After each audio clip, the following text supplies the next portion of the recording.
seorang bernama John Dominic Crossan. Dia adalah penganut Jesus Minor.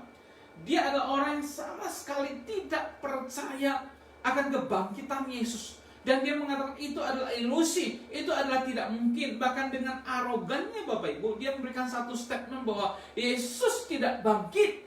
Bahkan mayatnya itu dimakan oleh anjing. Dan ini adalah salah satu pendapat di antara begitu banyak pendapat, di antara begitu banyak orang yang tidak percaya bahwa Yesus Kristus itu bangkit daripada kematian.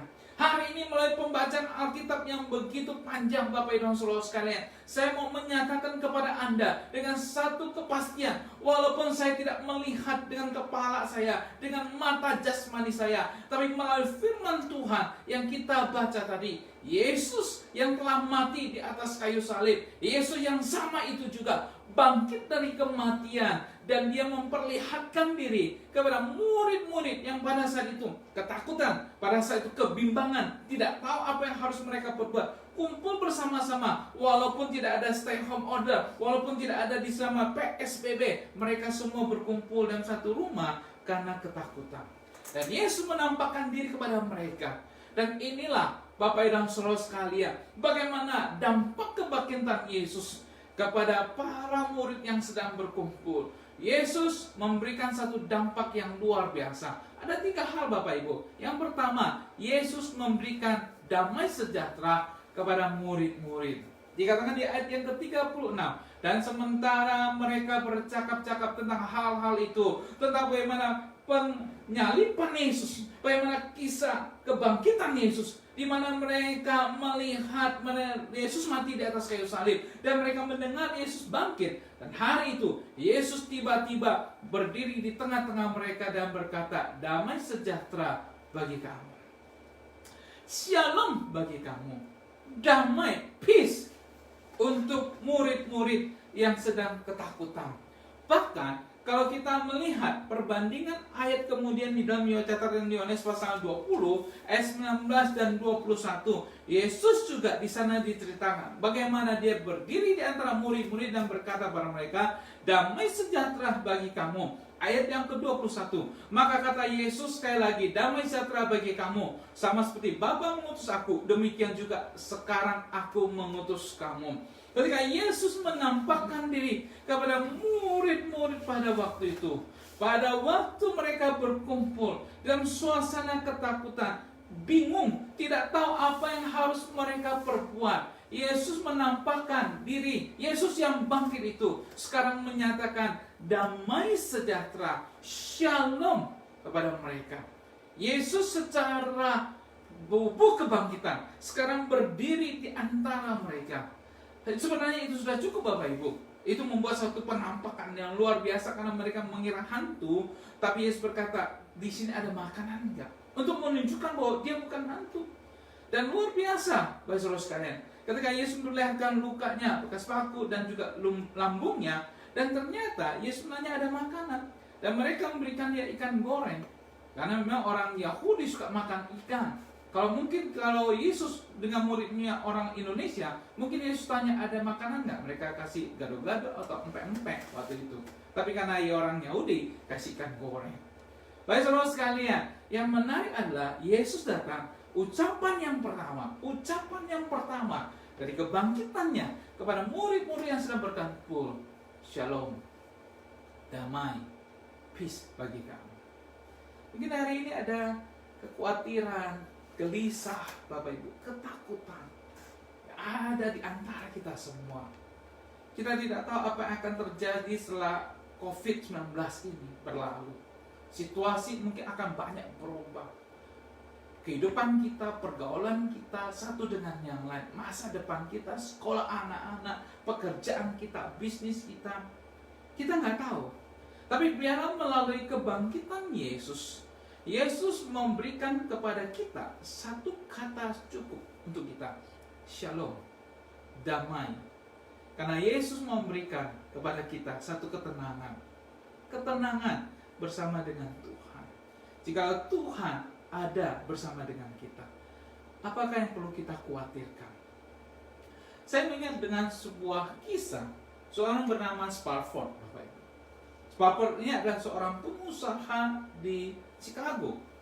Dan memang dia mengalami begitu sulit dalam kehidupannya, bagaimana bisnisnya terbakar, dia berjuang lagi, dan dia adalah seorang Kristen yang sejati. Dia juga seorang yang sangat mendukung pelayanan di El Moody. Satu kali istri dan anak-anaknya akan berlayar, dan akhirnya karena dia ada urusan bisnis, dia tidak bisa ikut. Dia berkata bahwa istrinya pergi bersama dengan keempat anak kita. Dan istrinya bersama dengan keempat anaknya naik perahu Ville du Havre. Ketika dalam perjalanan Bapak Ibu, ternyata perahu ini tabrakan. Dan istrinya pingsan dan akhirnya ditemukan. Dan hanya dia yang selamat. Makanya ketika istrinya ditolong, istrinya kemudian mengirim telegram kepada dia, kepada Spafford ini. Dan berkata, "Cuman saya yang selamat. What shall I do?" Apa yang harus saya lakukan? Istrinya ada di seberang sana ketika dalam keadaan begitu sedihnya. Maka Spafford, dia kemudian mencari istrinya. Bapak dan saudara sekalian, di tengah perjalanan dia pergi untuk mencari istrinya. Ketika di atas kapal, maka tepat di mana dia ada di tempat terjadi kecelakaan, kapal yang membawa anaknya dan istrinya. Di sanalah Spafford menangis karena 4 anaknya meninggal dalam tabrakan itu. Nggak mudah. Satu kecelakaan merenggut 4 anaknya. Dia nangis Bapak Ibu. Dia tidak tahan. Mana air laut yang bergelora itu. Pada saat itulah, dalam kesedihan begitu mendalam, tidak ada seorang pun yang bisa memahami Spafford. Bisnisnya yang begitu berantakan, ya harus berjuang. Bahkan teman kanan kirinya berkata, "Kamu kena kutuk karena kamu banyak dosa, karena kamu banyak kesalahan, maka bisnismu tidak lancar, maka sekarang anaknya mati." Bapak Ibu, orang kanan kiri bahkan menjelek-jelekan dia. Di tengah-tengah situasi seperti itulah, ketika dia ada di atas kapal, Tuhan kemudian memberikan penghiburan untuk Spafford ini. Dengan syair kata, "When peace like a river attend my way, when sorrow like a sea billow roll, whatever my whole Lord, thou hast taught me to say, it is well with my soul." Ketika penderitaan itu menimpa aku, kesusahan menimpa aku, biar aku boleh berkata, nyamanlah jiwa aku. Kenapa Spafford bisa melewati hal yang begitu luar biasa ini dengan tenang? Bukan karena kemampuan dia Bapak Ibu, tapi karena ada firman Tuhan, ada Yesus yang bangkit itu bersama dengan dia. Biar hari ini Bapak Ibu, Yesus yang bangkit yang sama itu juga bersama dengan kita dan berkata, "Shalom untukmu, damai, tidak usah khawatir dengan hari depanmu, karena Tuhan kita yang berkuasa." Yang kedua Bapak Ibu, apa dampak makna kebangkitan Yesus? Yang kedua, Yesus bukan saja memberi damai, yang kedua, Yesus memberikan rencana keselamatan. Ayat yang ke-45, lalu ia membuka pikiran mereka sehingga mereka mengerti kitab suci. Bapak dan saudara sekalian, murid-murid ini sudah bersama dengan Yesus hampir 3,5 tahun, makan, tidur, dan jangan kemanapun. Yesus ke kota yang satu dengan yang lain, melihat bagaimana Yesus menyembuhkan orang yang sakit, yang buta melihat, yang timpang berjalan. Dan sekarang Bapak Ibu, ketika mereka mengikuti Yesus dari Galilea, mereka mengira ketika Yesus masuk ke kota Yerusalem, Yesus akan menjadi raja di sana, menjadi Mesias. Apalagi orang-orang berteriak, "Hosana, Hosana." Diberkatilah dia yang datang dalam nama Tuhan. Dan ternyata mereka sangat luar biasa excitingnya. Mereka berpikir sekarang mereka akan mungkin jadi menteri pariwisata, menteri perhubungan, menteri dalam negeri, menteri keuangan, dan segalanya. Tapi ternyata terbalik. Apa yang mereka harapkan, apa yang mereka pikirkan, ternyata Yesus ditangkap, Yesus disalib dan mati. Dalam keadaan buntu seperti ini, harapan yang begitu amblas, seperti jatuh ke jurang Bapak Ibu. Mereka berpikir bahwa sudah tidak ada harapan untuk masa depan mereka. Tapi Yesus datang menampakkan diri dan berkata shalom untuk mereka, dan memberitahukan mengenai jalan Tuhan yang berbeda dengan jalan manusia. Pola pikir Tuhan berbeda dengan pola pikir manusia. Rencana Tuhan berbeda dengan rencana manusia. Dan Yesus membuka pikiran mereka bagaimana Mesias akan datang, mati dan dibangkitkan, dan kemudian menyelamatkan banyak orang. Inilah rencana Allah, Bapak Ibu. Rencana Allah di mana menyelamatkan manusia yang berdosa, supaya manusia boleh memperoleh keselamatan di dalam Tuhan dan kepastian itu.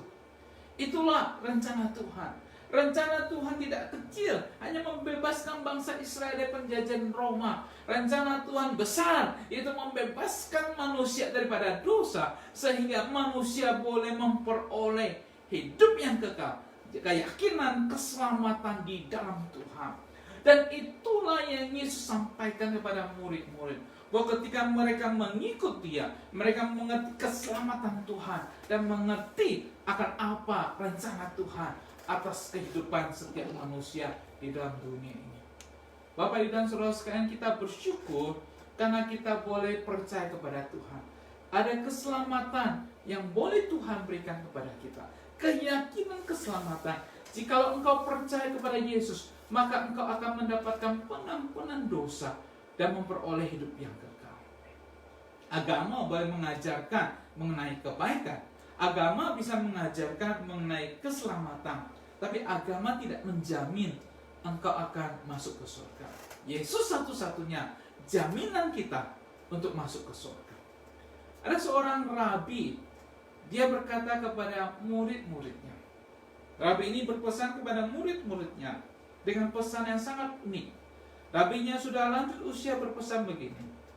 Nanti kalau saya mati, tolong jangan dipakai baju hitam atau baju putih, tapi tolong pakaikan saya baju abu-abu. Murid-murid lalu bertanya, kenapa Rabi? Anda harus pakai baju abu-abu? Rabinya berkata, sebab saya tidak yakin saya masuk ke surga atau ke neraka. Kalau saya dipakai baju putih dan ternyata saya masuk ke neraka, kan malu. Pede amat begitu ya, pakai baju putih nggak taunya masuk ke neraka. Kalau saya dipakai baju hitam, tahu-tahu saya masuk di surga, kan nggak enak hati. Kok nggak yakin masuk ke surga pakai baju hitam? Oleh karena itu Rabi berkata, pakaikan saya baju abu-abu, biar saya ke surga juga bisa, ke neraka juga bisa. Banyak orang punya keyakinan di dalam agamanya, tetapi tidak punya keyakinan di dalam keselamatan.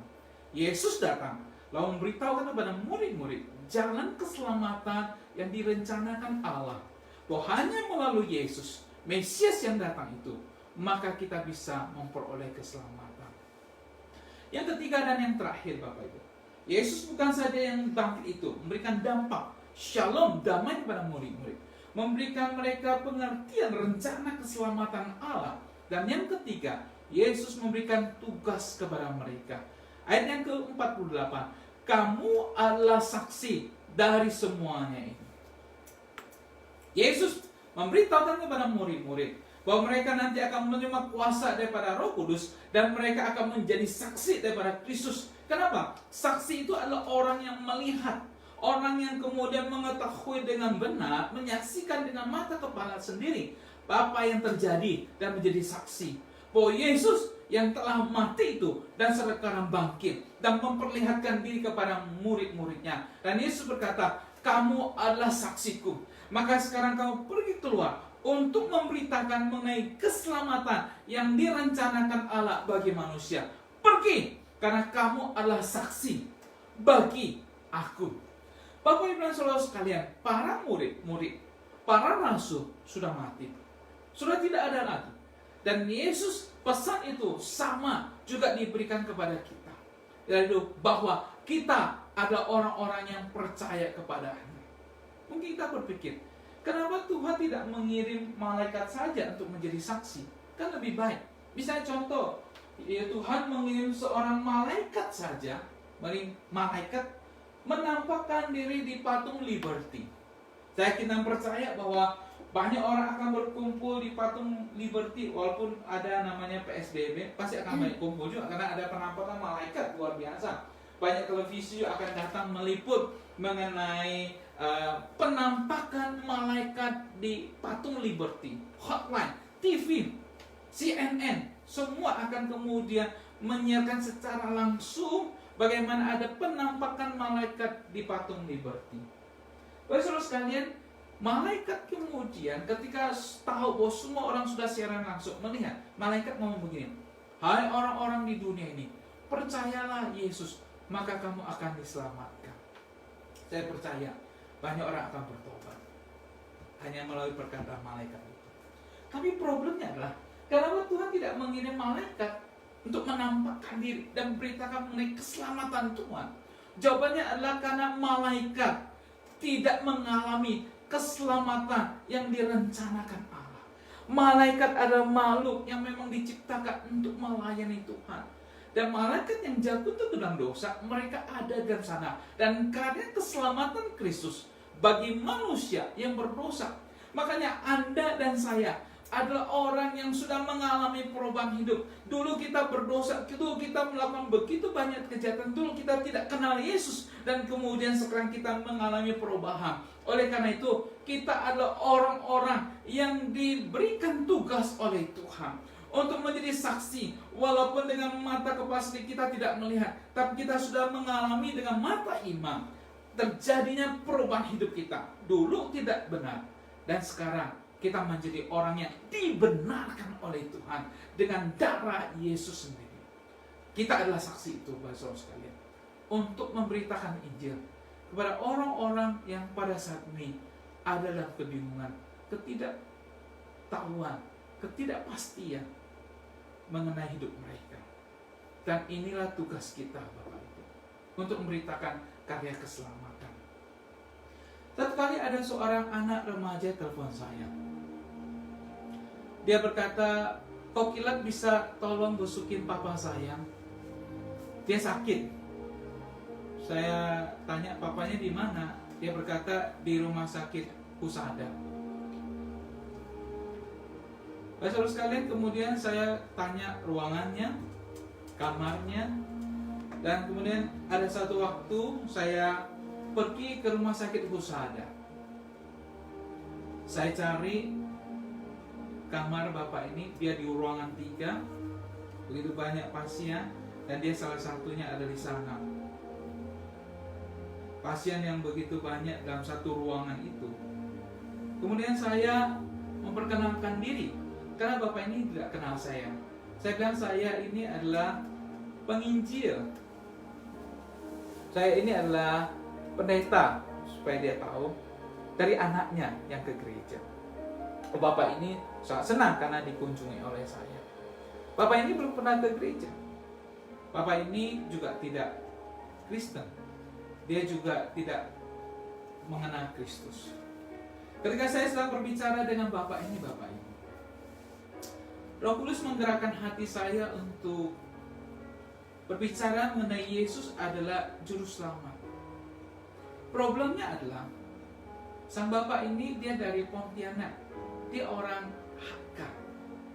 Saya waktu itu agak kesulitan berbicara bahasa Kek untuk mengabarkan Injil, cerita mengenai Yesus. Maka saya berpikir, saya ini baru keluar dari seminari. Saya ini nggak pandai berbicara. Saya apalagi berhadapan dengan orang yang berbahasa daerah, bahasa Kek. Walaupun saya juga orang yang bisa berbahasa Hakka, bahasa Kek, tapi mengabarkan Injil dengan bahasa Kek agak susah buat saya. Saya nggak mau. Saya berkata dalam hati, nggak usah lah. Nanti saya pulang, saya kasih tahu pendeta senior saya di gereja, saya ada pendeta senior. Dia kalau bahasa Keknya bagus. Saya akan beritahu dia, panggil dia, minta dia datang, untuk akan kemudian minta dia untuk cerita mengenai Yesus.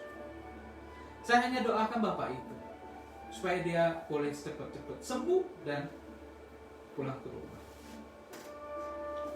Baik saudara sekalian, besok Ketika siang hari saya dapat telepon dari anak remaja saya itu. Dia berkata, kok kilat, papa saya meninggal semalam. Saya kaget, loh, saya padahal kemarin ketemu papa. Saya bilang, papa nggak apa-apa. Bahkan papa bilang berapa hari dia akan pulang. Dia berkata, ya setelah kau kilat pulang, malamnya papa mau makan. Ketika dia mau potong buah apel, tahu-tahu papanya pingsan dan meninggal. Bapak dan saudara sekalian, saya nggak percaya. Saya buru-buru ke rumah sakit Husada untuk memastikan bahwa papanya ini meninggal. Saya kemudian ke kamar jenazah. Dan akhirnya ketika sampai di kamar jenazah, saya melihat papanya ini betul terbaring dan meninggal di sana. Mayatnya ada di sana. Orang yang saya lihat kemarin, Bapak Ibu, sekarang sudah terbaring kaku. Ketika saya keluar dari kamar jenazah, saya berjumpa dengan anak remaja ini. Satu pertanyaannya tanyakan kepada saya, dan diajukan pada saya. Kok kira yang terakhir bertemu dengan papa saya? Ada cerita tentang Tuhan Yesus nggak kepada papa saya? Udah nggak ada. Saya lihat kesedihan dari wajah anak remaja saya ini, karena jawabannya nggak ada. Dia sangat berharap saya bisa cerita, tapi nggak ada. Ketika saya pimpin nyanyi dalam ibadah penghiburan, saya lihat anaknya nangis, istrinya nangis. Saya sebenarnya lebih nangis lagi, karena sebenarnya ada kesempatan terakhir saya berjumpa dengan bapak ini dan cerita mengenai Yesus yang adalah Tuhan dan yang bisa menyelamatkan. Tapi saya tidak melakukan. Hari ini Bapak dan Saudara sekalian, saya ingin kasih tahu Bapak itu, malam penghiburan itu membuat malam pertobatan saya. Dan saya berkata, Tuhan, saya berjanji tidak akan biarkan satu orang pun yang mati dan tidak dengar mengenai Engkau sebagai Tuhan dan Juru Selamat. Itulah yang Tuhan Yesus inginkan. Kita tidak hanya ada dalam dunia ini untuk mencari uang, kekayaan, ketenaran, pendidikan, gelar yang tinggi. Tapi Tuhan ingin kita menceritakan, yaitu Yesus yang adalah Tuhan. Karena ketika satu saat kita sampai di hadapannya, Yesus tidak bertanya berapa banyak uangmu, berapa stimulus yang kau dapatkan dari pemerintah, berapa banyak mobilmu, rumahmu. Yesus tidak pernah bertanya. Tapi Yesus bertanya, berapa orang yang sudah engkau bawa dan engkau menangkan kepada Tuhan. Bila Yesus yang bangkit itu memberikan damai shalom dan membawa kita keyakinan yang sungguh-sungguh, kita percaya Allah yang benar, karena hanya dalam Yesus kita diselamatkan. Dan bila kebangkitan Yesus juga memberikan kita satu kekuatan untuk terus menceritakan Yesus adalah Tuhan.